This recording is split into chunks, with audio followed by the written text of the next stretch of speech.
है वही सत्य है वही जीत है और जीत है वही परमात्मा है। अभी लोकतंत्र प्रणाली के अंदर नेता वोट मांगने से पहले जनता के साथ जो व्यवहार करते हैं उसके बाद दूसरा व्यवहार करते हैं।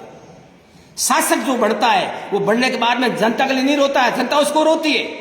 जबकि धर्म और नैतिकता ये कहती है कि जनता के हित के लिए और जनता के द्वारा जनता के लिए मांगते हैं, वो जनता के लिए रात को सोते नहीं है, जनता की चिंता करते हैं। नहीं, ऐसा नहीं। अब लोकतंत्र में वोट मांगने से पहले वोट बिकते हैं। जातिवाद होती है, क्षेत्रवाद होता है, पूंजीवाद होता है, भाई भतीजावाद होता है और वोट लेने के बाद में उसके सलाहकार भी दूसरे होते हैं, माला डालने वाले दूसरे होते हैं, उनकी अकल उनकी निकल जाती है। लोकतंत्र का मतलब है उसी समय में पूजा होती थी गुणवान की, फिर होती थी विद्वान की, फिर होती थी बलवान की, अब होती है धनवान की। अब पैसों से वस्तु बिकने शुरू हो गई है, धर्म बिकना शुरू किया कि हमारी संस्कृति, ऋषियों मुनियों की संस्कृति को लोगों ने छोड़ दी है।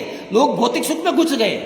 पहले लोग जबान से झूठ नहीं बोलते थे, नजर से खोटा नहीं देखते थे, गरीब पर दया करते थे, अपने से बड़े का आदर करते थे और मित्र के साथ धोखा नहीं करते थे, परम नारी को मां समझते थे।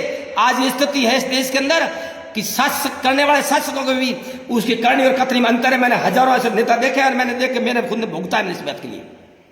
ऐसा नहीं करते थे नेता लोग, वो कहते थे मेरी जनता है, ये मेरा आदमी है। जिन पे मेरा लगता था ना उसके लिए वो अपना समझते थे।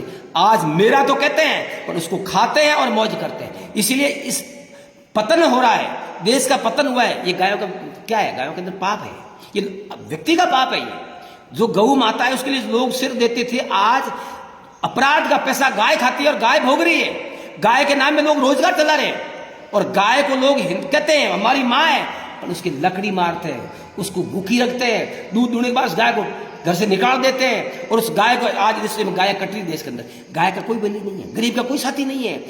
हर आदमी मानव एक चालाक, एक ऐसा व्यक्ति है, चतुर है, बुद्धिमान है, वो अपना हित के लिए कुछ भी कर सकता है। पहले ऐसे लोग नहीं करते थे, अंतःकरण का शुद्ध होता था, वो दूसरे दुखी होते थे।